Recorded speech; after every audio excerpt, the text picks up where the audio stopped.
ডাকসু নির্বাচন সবকিছু মনে হচ্ছে মাথার উপর দিয়ে যাচ্ছে। ছাত্রদলকে অবশ্যই ক্যাম্পাস কেন্দ্রিক যে রাজনীতি, সেই রাজনীতিতে সমবয়সীদের মধ্যে নেতৃত্ব দিতে হবে। ডাকসু নির্বাচন সবকিছু মনে হচ্ছে মাথার উপর দিয়ে যাচ্ছে। কি থেকে কি হইল, তো অনেক হিসাব নিকাশ ভিন্নভাবে সামনে আসলো, ভিন্ন ইকুয়েশন, যা মানুষের আশা প্রত্যাশা, অনেকে এভাবে প্রত্যাশা করেছিল, আবার অনেকে ভিন্ন প্রত্যাশা ছিল। এখানে আবিদ যে ভূমিকাটা ছিল, আবিদকে কোনোভাবে ভিলেন হিসেবে দেখার সুযোগ নাই। আবিদ, মায়ের, তারা আমাদের জুলাইয়ের সম্পদ এবং এদেশের জন্য বুক চিতিয়ে লড়াই করেছে। কোনো নির্দিষ্ট উদ্দেশ্যে, নির্দিষ্ট বোঝাপড়ায় অথবা নির্দিষ্ট শক্তিতে কেউ বিজয়ী অর্জন করতে পারে, কিন্তু আবিদ এবং মায়ের যারা আছে, তারা যেভাবে সাহসিকতা দেখিয়েছে গণঅভ্যুত্থানে, তাদের সাথে যারা নির্বাচিত হয়েছে তাদের আকাশ পাতাল পার্থক্য রয়েছে।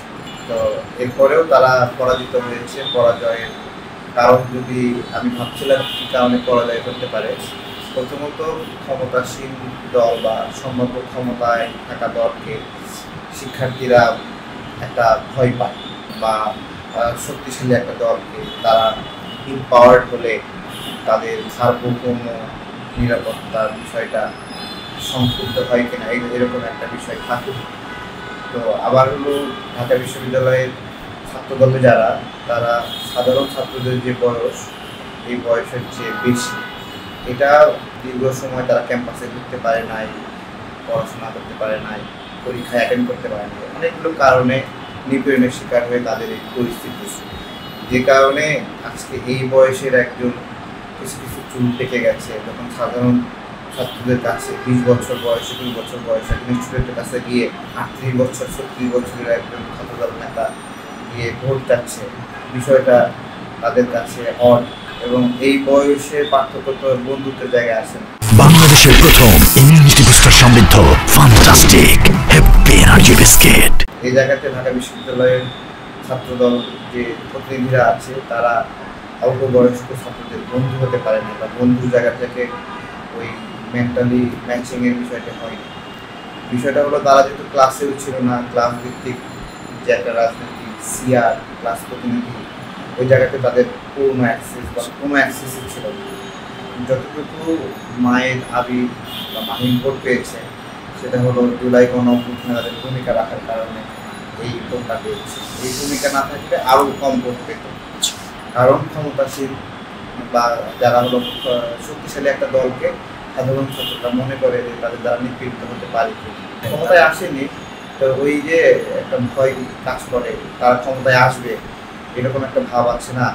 তো ক্ষমতাসীন দলই ক্ষমতায় আছে, তাদের ছাত্র প্রতিনিধিরাও ডাকসুর প্রতিনিধি, সব কিছু মিলিয়ে ক্ষমতা এবং ক্ষমতার দ্বারা প্রভাবিত হওয়ার একটা যে জুজু ভয় কাজ করছে সেই জায়গাতে।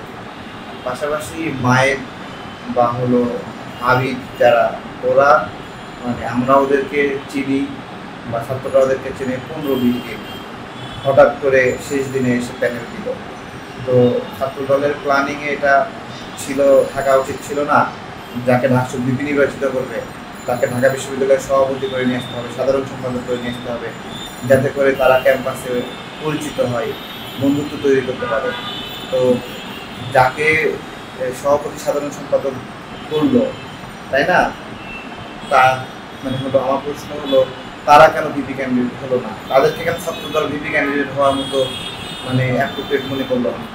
তারা যদি ভিপি ক্যান্ডিডেট হওয়ার মতো অ্যাপ্রোপ্রিয়েট নাই হয়, তাহলে কেন তারা ছাত্রদলের সভাপতি সাধারণ সম্পাদক ঢাকা বিশ্ববিদ্যালয়ে হইল? এই বিষয়গুলো বিচার বিশ্লেষণ করতে হবে, এবং ছাত্রদলকে অবশ্যই ক্যাম্পাস কেন্দ্রিক যে রাজনীতি, সেই রাজনীতিতে সমবয়সীদের মধ্যে নেতৃত্ব দিতে হবে।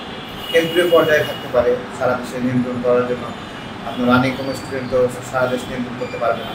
সেদিক থেকে কেন্দ্রীয় সভাপতি সাধারণ সম্পাদক ঠিক আছে, যে এটা পড়াশোনা শেষ হলেও তার লিগেসির কারণে সে এই জায়গায় নিয়ন্ত্রণ করবে।